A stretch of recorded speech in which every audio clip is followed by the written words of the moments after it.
Hi friends, welcome to Shailaja cooking. ఈరోజు వచ్చి మనం పొట్లకాయ పెరుగు పచ్చడి ఎలా చేయాలో చూద్దామండి. ఈ రెసిపీ మనకు వచ్చి తొందరగా చేసుకోవటం అయిపోతుంది. టేస్ట్ కూడా చాలా బాగుంటుందండి. వంట రాని వాళ్ళు కూడా చాలా ఈజీగా చేసేసుకోవచ్చండి.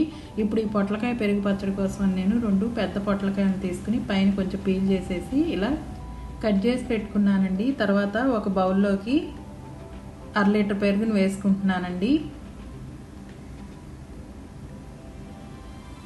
ఇప్పుడు ఈ పెరుగులో గడ్డలు లేకుండా కలుపుకుందామండి.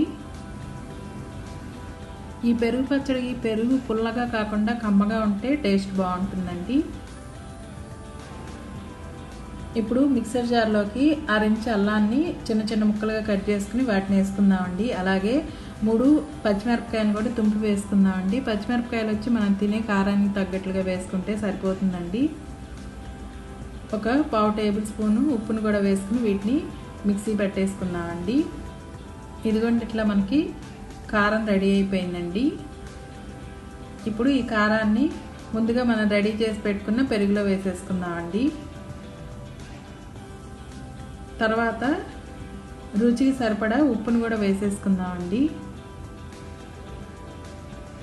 ఈ ఉప్పు కారం పెరుగులో కలిసేట్టుగా బాగా కలుపుకుందామండి. ఇప్పుడు ఈ పెరుగుని పక్కన పెట్టేసుకుందామండి. తర్వాత స్టవ్ వెలిగించుకుని ప్యాన్ పెట్టుకుని ప్యాన్ హీట్ అయిన తర్వాత 2 టేబుల్ స్పూన్ల నూనె వేసుకుందామండి. నూనె ఎక్కువ పట్టదండి, కొంచెంగా అయితే సరిపోతుంది. తర్వాత ముందుగా మనం కట్ చేసి పెట్టుకున్న పొట్లకాయ ముక్కలను కూడా వేసేసుకుందాం. ఇప్పుడు 1/2 టేబుల్ స్పూను పసుపు, అలాగే ఈ పొట్లకాయ ముక్కలు మగ్గటానికి ఒక 1/2 స్పూను ఉప్పును కూడా వేసేసుకుందామండి. ఇప్పుడు ఈ ఉప్పు పసుపు పొట్లకాయ ముక్కలకి పట్టేట్లుగా బాగా కలుపుకుందామండి.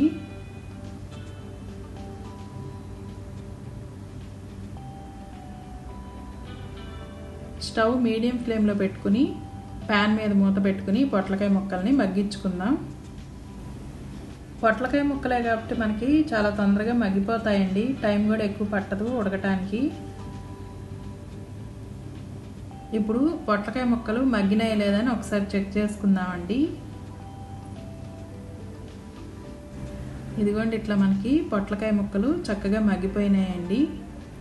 ఇప్పుడు ఈ ఉడికించుకున్న పొట్లకాయ ముక్కల్ని ముందుగా మనం రెడీ చేసి పెట్టుకున్న పెరుగులో వేసేసుకుందామండి. పొట్లకాయ ముక్కల్ని వేసుకున్న తర్వాత పెరుగులో ఒకసారి బాగా కలిపేసుకుందాం.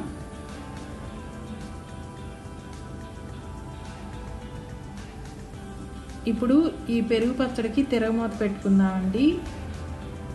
ఇప్పుడు స్టవ్ మీద ప్యాన్ పెట్టుకుని ప్యాన్ హీట్ అయిన తర్వాత 2 టేబుల్ స్పూన్ల నూనె వేసుకుందామండి. నూనె కాగిన తర్వాత 1 స్పూను పచ్చిశనగపప్పు, 1 స్పూను మినప్పప్పు, 1/2 స్పూను జీలకర్ర, 1/2 టేబుల్ స్పూను ఆవాలు వేసుకుందామండి. తర్వాత చిన్న స్పూన్తో 1/2 టేబుల్ స్పూను ఇంగువ వేసుకుందామండి. అలాగే 2-3 చిటికల మెంతిపిండిని కూడా వేసుకుందామండి. మెంతిపిండి వేసుకుంటే ఫ్లేవర్ చాలా బాగుంటుందండి. తర్వాత 2-3 ఎండుమిర్చిని కూడా ఇలా తుంపి వేసేసుకుందాం. ఇప్పుడు ఈ తిరగమూతని వేయించుకుందామండి. ఇదిగోండి, ఇట్లా మనకి తిరగమూత చక్కగా వేగిపోయింది. ఈ తిరగమూతని పెరుగు పచ్చడిలోకి వేసేసుకుందామండి.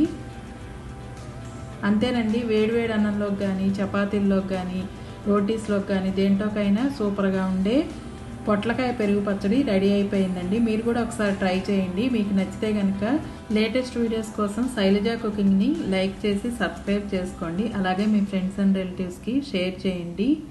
Thanks for watching.